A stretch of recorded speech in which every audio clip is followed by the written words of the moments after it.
చూడండి అడ్రస్ అండి. ఇక్కడికి చెట్టు కాడికి రావాలి. ఇవన్నీ ఉంటాయి చెప్పాను కదా నేను. ఒక పువ్వులు దండలు ఉండవు అనుకుంటా అండి. విడి పువ్వులు కూడా ఇక్కడ అమ్ముతారనుకుంటా. మేమైతే విడి పువ్వులు అక్కడే తెచ్చుకున్నాము. ఇవన్నీ అరటి తోటలు, మిరప తోట ఇవన్నీ ఇవ్వండి. ఇవన్నీ మిరప తోటలు. రండి మేము వెళ్ళేటప్పుడు చూపిస్తున్నాము. మేము వెళ్ళేటప్పుడు చూపిస్తున్నామండి. వచ్చేటప్పుడు ఎంట్రన్స్ కూడా మీకు మెయిన్ గేట్ కాడ అక్కడ చూపిస్తాను. ఎంత బాగున్నా, చాలా బాగున్నాయండి. ఎంత మిరప తోట, గోంగూర, వంగ తోట. ఇదిగోండి పక్కన వంగ తోట చూపిస్తాను. అంతా రోడ్డు అండి.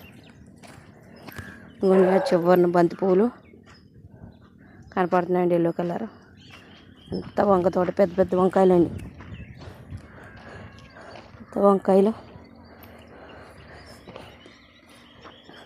అన్ని వంకాయలండి. చూడండి వంకాయల తోట, పెద్ద పెద్ద వంకాయలండి.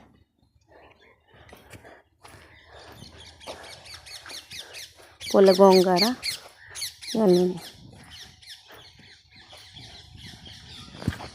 చూసుకోండి.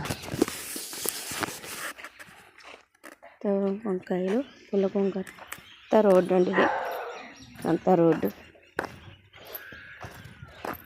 అయ్యేంటే ఈ మామిడికాయల ఇదేంటి అరటి చెట్ట?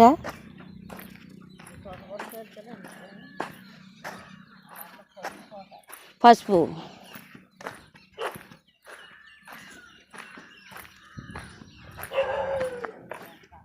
ఇంకండి ఇదంతా పసుపు తోట. పసుపు కొమ్మలు అంటండి. నాకు తెలియదు, మా అమ్మని అడిగాను నేను. అరటి చెట్లు ఉన్నాయి, దాని వెనకాల పసుపు తోట అంటండి. ఇదిగోండి ఏ పువ్వులు నాకు తెలీదు. ఏవో రోడ్డు పక్కనే ఉన్నాయి. ఇంకోండి రోడ్డు పక్కనే ఉన్నాయి అన్నీ. అన్నీ రోడ్డు పక్కనే ఉన్నాయి. అంతానండి.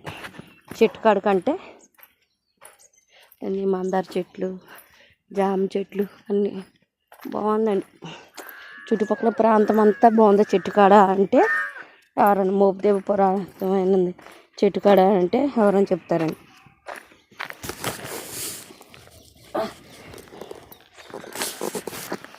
మాకు వేరే వాళ్ళు చెప్పారండి.